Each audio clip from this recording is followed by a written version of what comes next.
Bom, hoje nós vamos estar falando sobre a terceira unidade da nossa disciplina, Supervisão de Formação Profissional. Eu antecipei a terceira unidade, mas eu ainda vou falar da segunda. Nessa unidade fala sobre a atuação do profissional, no mundo do trabalho, que exige, o mundo do trabalho hoje exige que o profissional ele seja qualificado, capacitado, que ele possa estar gabaritado para assumir sua responsabilidade no mundo do trabalho. Também ele tem que ser um profissional habilidoso, criativo e inovador. Para isso, existe a flexibilidade do trabalho, onde as indústrias, o comércio, ele se preocupa com o seu funcionário, onde há capacitação, treinamento, não mais um processo de máquinas, Não somos mais máquina, mas precisamos ser treinados para que o resultado venha em uma equipe. E com a globalização, houve alguns avanços, mas também houve as condições de trabalho ruins, porque eles são temporários.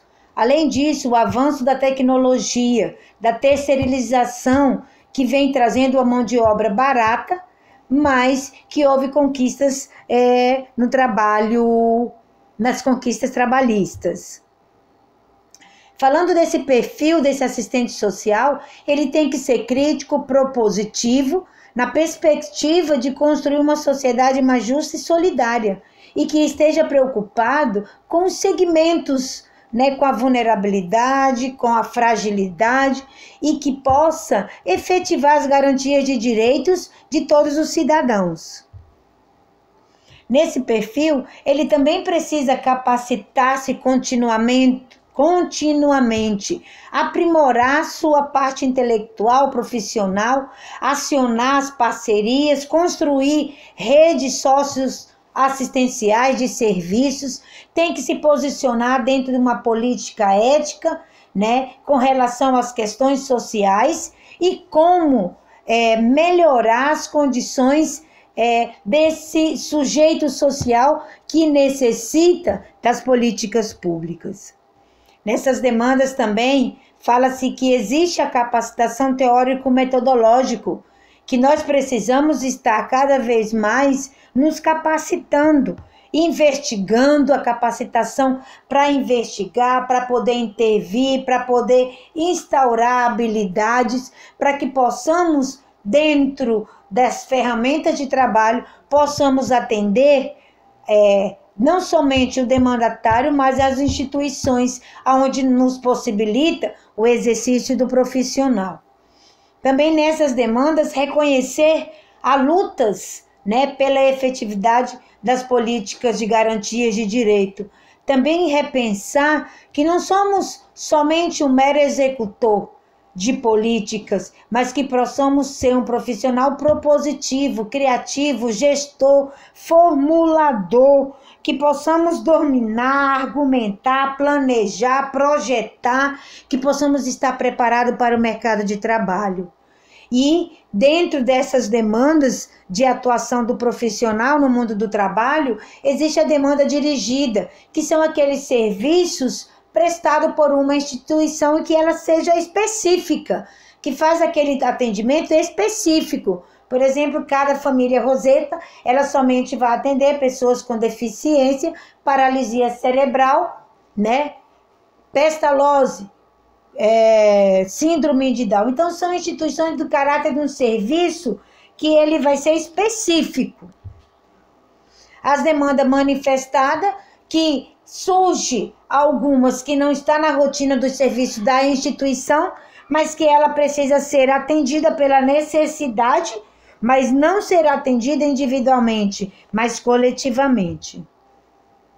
Essa demanda profissional cabe ao assistente social estar dando respostas não somente ao imediatismo, mas que ele possa ter condições de propor aos seus usuários, de cumprir com suas responsabilidades ética, política, que elas possam estar estabelecendo todas as normas e respondendo todas as rotinas dessa instituição. Nessa demanda profissional, tem que ter um posicionamento crítico, né? E nesse espaço surgem muitas oportunidades na área do trabalho do assistente social, que ele pode ir nas cooperativas, assessoria, terceiro setor, responsabilidade social, enfim, há uma abertura de oportunidade no mundo do trabalho. E na atuação desse profissional, existe também muitos desafios. Quais são os desafios? As privatizações do serviço público básico. O Estado deixa de atender a população aos serviços básicos de garantia de direito e repassa às instituições. Com isso, aumenta os níveis de exploração e desemprego e gera uma instabilidade. Então, hoje, o cenário se transformou. Os atores, os protagonistas, não é aquele que assegura garantia de direitos, mas eles prestam apenas o serviço. Então, o Estado minimizou esse atendimento ao seu demandatário, à população, na privatização desses serviços. E nesses desafios também é importante destacar que ele tem que ter consciência nesse cenário, que ele tem que ser ético, crítico, propositivo, comprometido, né, com a sua profissão, que ele deixe de se acomodar, que ele deixe de ser paternalista, né, desconhecedor de toda a atuação do profissional, da legislação, mas que ele possa se comprometer e garantir que ele será um excelente profissional. E nesses desafios, o profissional está na busca da formação continuada. Eu preciso me preparar mais, eu preciso me relacionar e ter capacidade crítica de argumentar, de planejar, de dominar o tema, de ter conhecimento generalizado em todas as áreas, ter uma profissão que ela possa trabalhar com as equipes multidisciplinares. E nessa atuação existe um reordenamento dos serviços, onde eu vim falando que o Estado ele vem transferindo suas atribuições de organizações para o terceiro setor. Quer dizer, o Estado deveria assumir sua responsabilidade e garantir a efetivação dos direitos, mas ele passa a terceiros, ele passa através de terceiro por parcerias, convênios e não assume especificamente a sua tarefa. E nesse reordenamento há várias ações exitosas, mas também promove a cidadania, a emancipação. Mas muitas vezes a maioria dessas organizações trabalham com as obras caritativas de assistencialista e muitas vezes, né, os recursos eles são destinados, mas eles não trazem resultados, mas precisa, né? Essa responsabilidade que o Estado transfere não tem controle, ele não controla as ações, não controla os recursos, né? E muitos ficam sem ser atendidos. Outros desafios são encontrados dentro dessa profissão, no caso da desregulamentação e a flexibilização das relações trabalhistas. O Estado diminui a sua responsabilidade, onde privativa todos os serviços, né? E há uma luta para direitos, garantia de direito, mais contratações e concursos. Então, quer dizer que o Estado ele não disponibiliza os direitos que são necessários.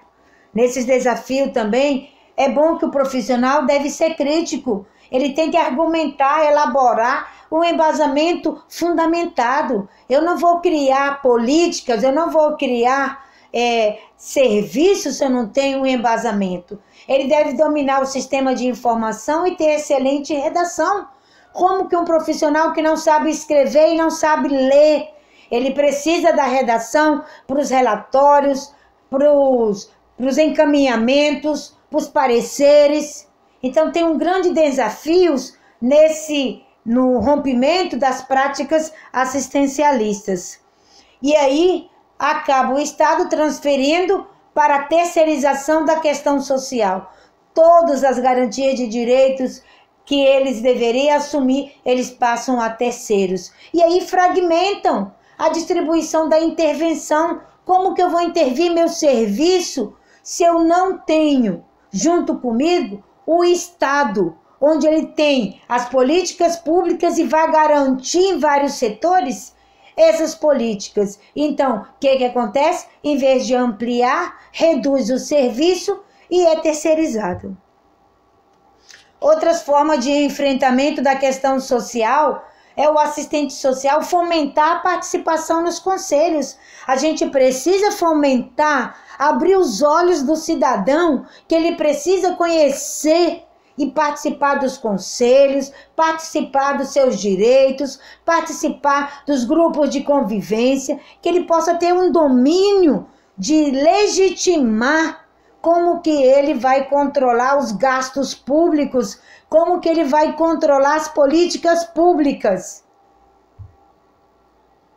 E nesse processo do trabalho, né, que tem essa demanda específica, dirigida, esse profissional, ele acaba muitas vezes